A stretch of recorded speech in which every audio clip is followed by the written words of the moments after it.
you sleep, do not surrender your mind to the accidents of the day. Do not carry the dust of worry into the quiet chambers of the night and expect to rise with a clean spirit. The last thought a man permits before sleep is not a small thing.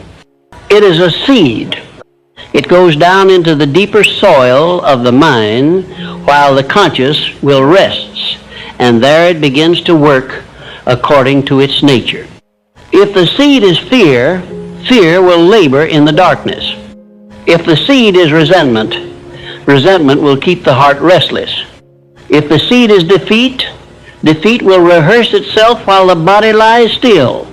But if the seed is purpose, courage, faith, order, and command, then the unseen mind begins preparing the man to rise under a stronger law.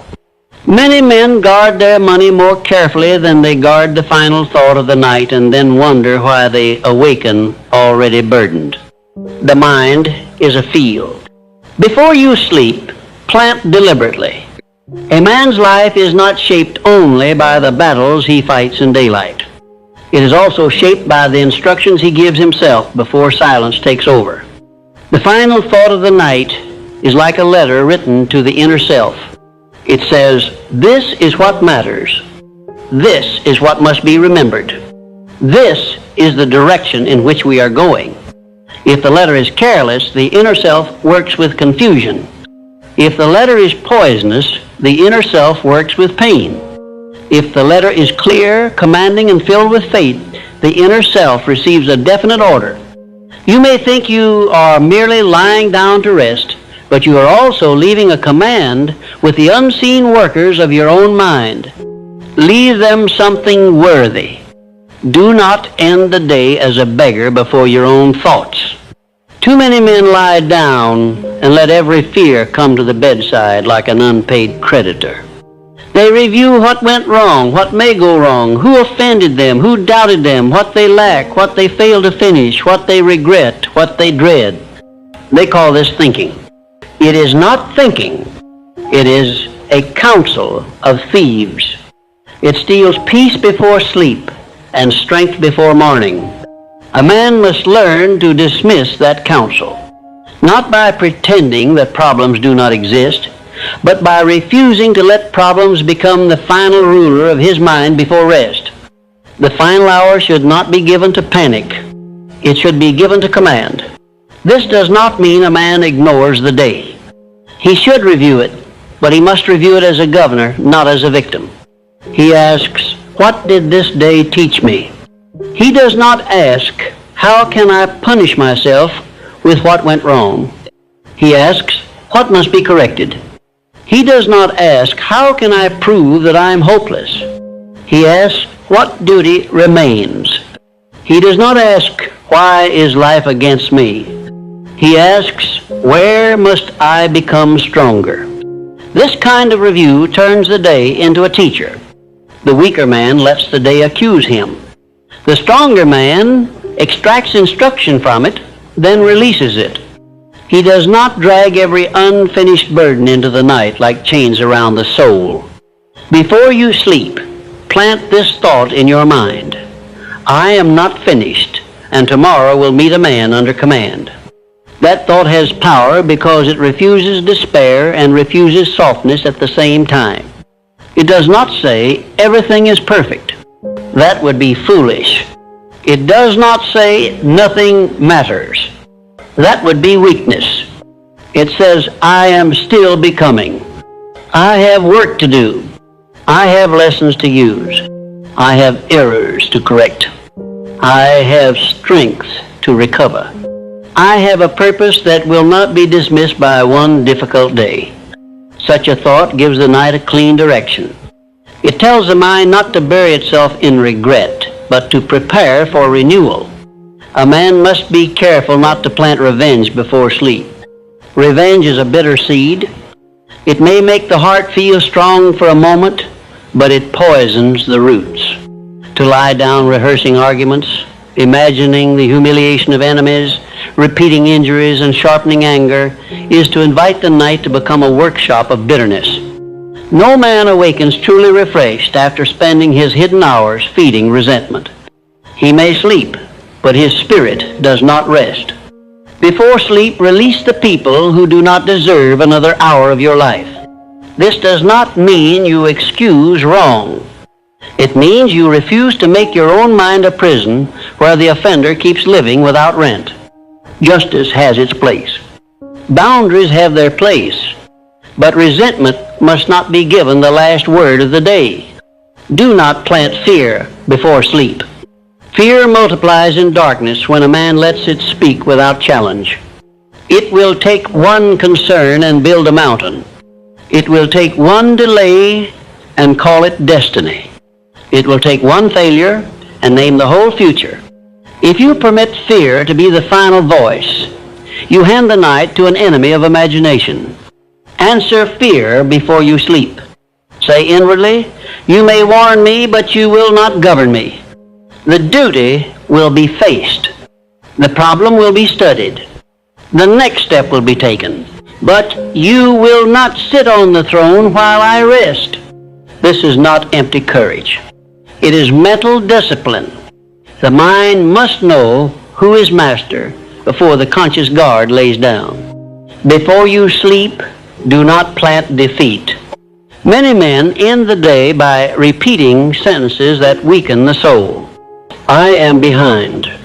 I always fail. Nothing changes. It is too late. I cannot do this. These words may feel honest because pain often dresses itself as truth. But a sentence is not true merely because it feels heavy. The stronger truth may be, I am behind, therefore I must become exact. I failed, therefore I must learn. Things have not changed, therefore I must change the causes. Time has been lost, therefore the next hour must be guarded. This is difficult, therefore I must become stronger. Plant the stronger truth. It may not flatter you, but it will command you. The thought before sleep must contain faith, but faith must be active. Do not say, tomorrow will be better, while having no intention of becoming better. Say instead, tomorrow will receive a better command from me. That is faith with responsibility. It does not ask the morning to rescue a careless man. It asks the man to rise as a steward of the morning. Faith is not the belief that the day will bow to laziness. Faith is the belief that ordered causes, joined with divine help and human obedience, can produce a different life. Before sleep, plant faith that has hands. Faith that prepares. Faith that forgives. Faith that begins. Faith that corrects. Faith that returns. There is a sacred power in deciding before sleep what kind of man will rise.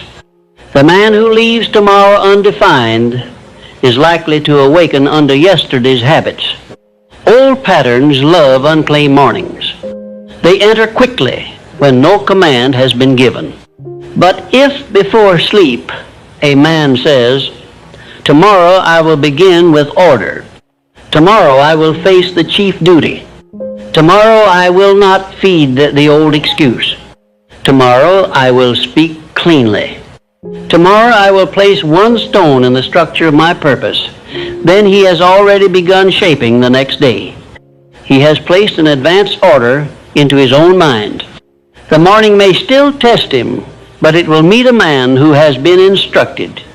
Do not make the instruction too vague. The mind needs direction. I will do better is weaker than I will finish the task I avoided.